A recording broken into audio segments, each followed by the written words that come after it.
I'm Diana Brazzell. I'm a co-founder of Footnote, and I'm excited to be here tonight because we are very much a Brown company.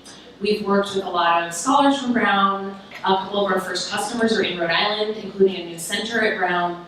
But most importantly, our co-founders all lived on the same floor freshman year. That's how we met. So our company would not exist without Brown. But I want to start by talking to you about what I did after Brown, after I graduated. So I left Brown. I did not end up in prison, but what I did is I went to DC and I worked at a think tank called the Urban Institute doing research on prisons and the criminal justice system.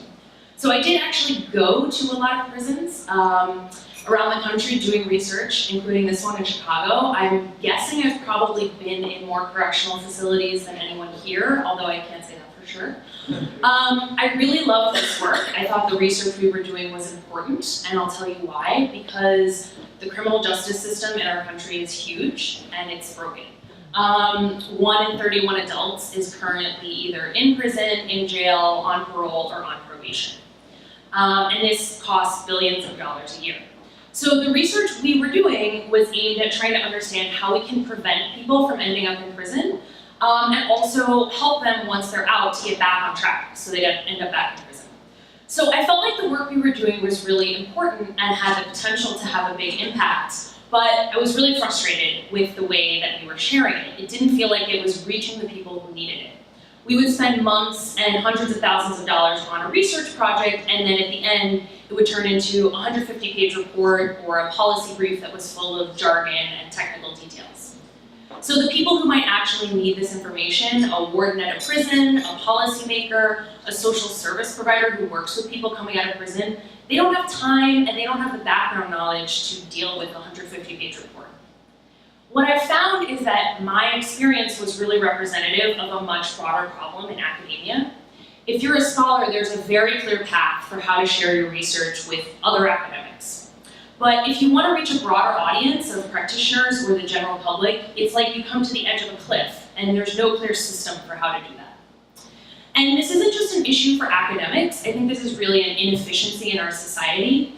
We spend $65 billion a year funding research at universities in the US. There's 1.5 million academic journal articles published every year.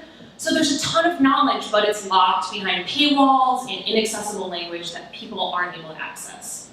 And then when we look at the news media, where a lot of us do get our information, there is a really big challenge around financially sustainable models for creating high quality content. We see a race to the bottom where we end up with celebrity news and cat videos and holograms of singers talking about the election. So for me, when you look at all the academic experts in this country, it feels like a really untapped resource, right? These are the people that we pay as a society to produce knowledge. That's their whole job. They're experts. But when we want to learn about solutions to climate change or the impact of healthcare reform or new medical advances and insights into human behavior, we're hearing it from journalists and pundits and talking heads and bloggers. Wouldn't it be great if instead we were hearing directly from the scholars who spend their lives studying these topics and problems? So the good news is that the academic community is really motivated and excited about sharing their research with a broader audience, so much so that they're willing to fund it. But they need someone to help them do it, and that's where Footnote comes in. So we serve as a bridge between academics and audiences outside of academia who can use research and expertise. We do this by applying a journalistic approach to sharing academic knowledge. We work directly with scholars from around the country, these are a few of the people we've worked with at Brown, to translate their research and expertise into original content that's short, easy to digest, engaging, and accessible. For me, when I think about why I love what I do, scholars have always been the ones who are on the frontier of pushing our knowledge forward. That's what they do, that's what they're passionate about.